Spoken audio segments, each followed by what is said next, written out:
Hello, everyone. I will present the methodological and ethical considerations followed in a research project which aimed to explore parents' and children's perceptions of Spanish language learning in a Mexican post-deportation context. An article written by Dr. Iracema Mora Pablo and me, Ana Karen Ocampo Marquez, a second semester student in the MA in Applied Linguistics of English Language Teaching at the University of Guanajuato.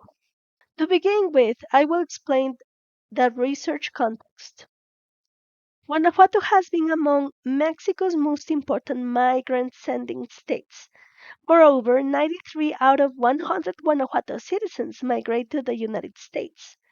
Since 2005, an unprecedented number of Mexican nationals have returned to Mexico in both voluntary return and forced return, among the latter facing a deportation process. As a consequence of mass deportations, a growing population of transnational children is migrating from the United States to Mexico. Since this population is forced to move to one of their parents' or both parents' home country, research has demonstrated they face cultural, linguistic, and identity struggles. Unfortunately, these barriers or struggles may reduce the children's cultural, emotional, and mental well being, leaving their context with particular challenges that other returning migrant families might not deal with. Transnational children in Mexico are getting higher attention from researchers because they face important challenges in Mexican educative institutions. Their needs are not easily identified because they constitute a relatively recent phenomenon. Considering all this, the relevance of this research lies in the lack of study of the intersection of these elements, children's and parents' perceptions on how transnational children learn Spanish in a post-deportation context. The study was carried out in a qualitative paradigm based on the understanding that social issues are better highlighted and analyzed using qualitative methods. Furthermore, this study is based on several concepts relevant to the qualitative paradigm employed here to comprehend participants' lived experiences with second language acquisition and a post-deportation context. It is considered appropriate to recognize the diversity of reality between parents and their children through qualitative methods. As well, it is relevant to reflect that these constructed realities may have shifted as the participants moved from the United States to Mexico and adjusted to their new surroundings as new situations or interactions arose. As a result, it is critical to capture participants' multiple and changing realities by studying experiences holistically with a focus on their post deportation context. In order to get access to the participants for this study, a non governmental organization, or NGO, was contacted to function as a gatekeeper.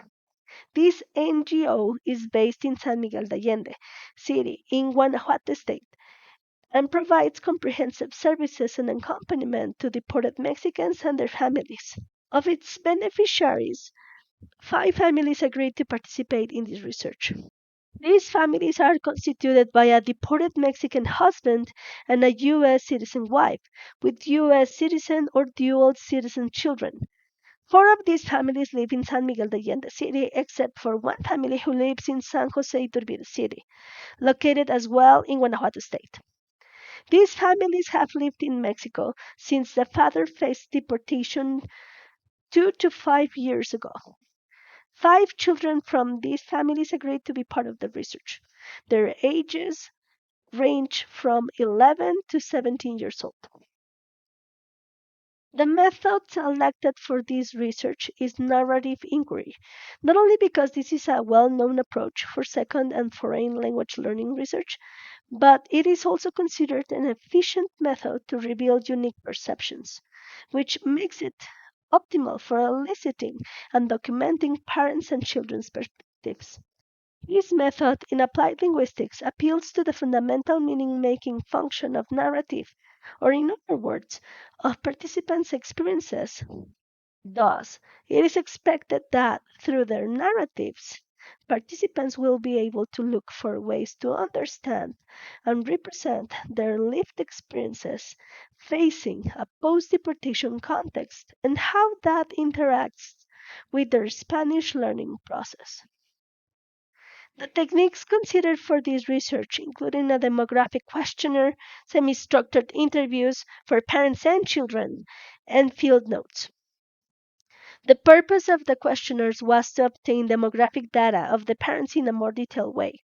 Afterward, the parents and the children's perceptions were examined through semi structured interviews. This technique was chosen to elicit responses to similar questions from all participants while also allowing for the individual elaboration of personal experiences.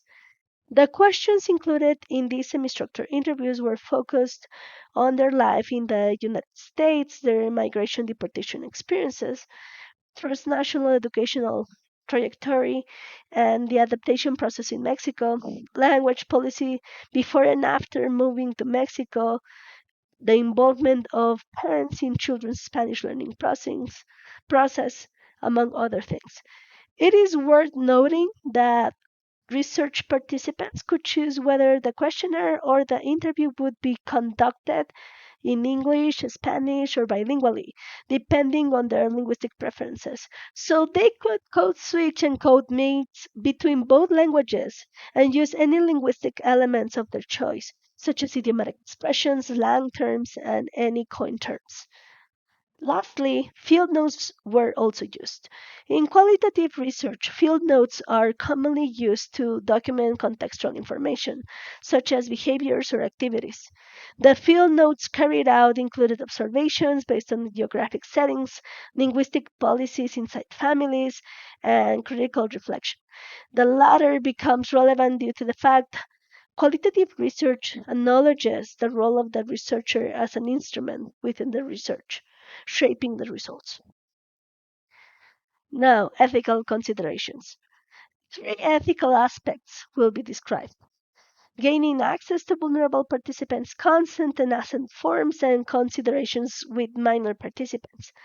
According to Clark Kazak, to gain access to vulnerable communities, particularly minorities or marginalized ones, relevant partners should be included throughout the research process in order to build trust and evaluate the potential vulnerability. So for this research was considered pertinent to include as a partner the psychologist who was working at the NGO who was the gatekeeper of this research, because the psychologist had a really strong relationship with the participants. After speaking with him and evaluating the potential vulnerability of each of the families who meet the expected characteristics of this research, then these families were invited to participate in the research. Each of the participants was informed about the purpose of such, the research topic, and the data collection techniques to be used. For the second ethical consideration, the adult participants were each given a letter of informed consent for them to sign, necessary to answer the questionnaire and the semi structured interview. In this form included their rights as research participants. As recommended by Mark et al., written informed assent was provided to minors, and a second informed consent was provided to parents, where they signed and agreed to approach their children. Both the consent and the assent letters were available in English and Spanish. Regarding collecting data from minors, it is necessary to be aware of the power structure between the participant and the researcher. The minor participants of this research are considered adolescents based on their age. So, according to Weber et al., adolescence is a period of development when authority figures are confronted, and the interview is, and I quote, an inherently power laden situation with the adult questioning the child, according to Mack et al., which leads the adolescent to unconsciously assign the role of friend or foe to the researcher. For this matter, Engagement and involvement in the interview might be offered by increasing a participant's sense of control. This could be possible by facilitating the informed assent to the minor that I previously mentioned. And besides of that, adolescents should be allowed to accept their participation in the research, and their opinion should be respected. Furthermore, before beginning the interview, the researcher should remind each minor participant that she or he is free to refuse to answer any question, or she or he can stop the interview. And above all, the researcher should let know the adolescent their input is important and valuable. To conclude, to carry out this research, the qualitative paradigm and narrative inquiry were employed. Both the paradigm and method are optimal for this study because of their ability to elicit participants' perceptions. Furthermore, the techniques selected are valuable in this research because they provide rich data which allows participants to convey insightful perceptions of their Spanish language learning in their particular context. However, ethical considerations should be addressed to optimize the experience for the minor participants. Thank you.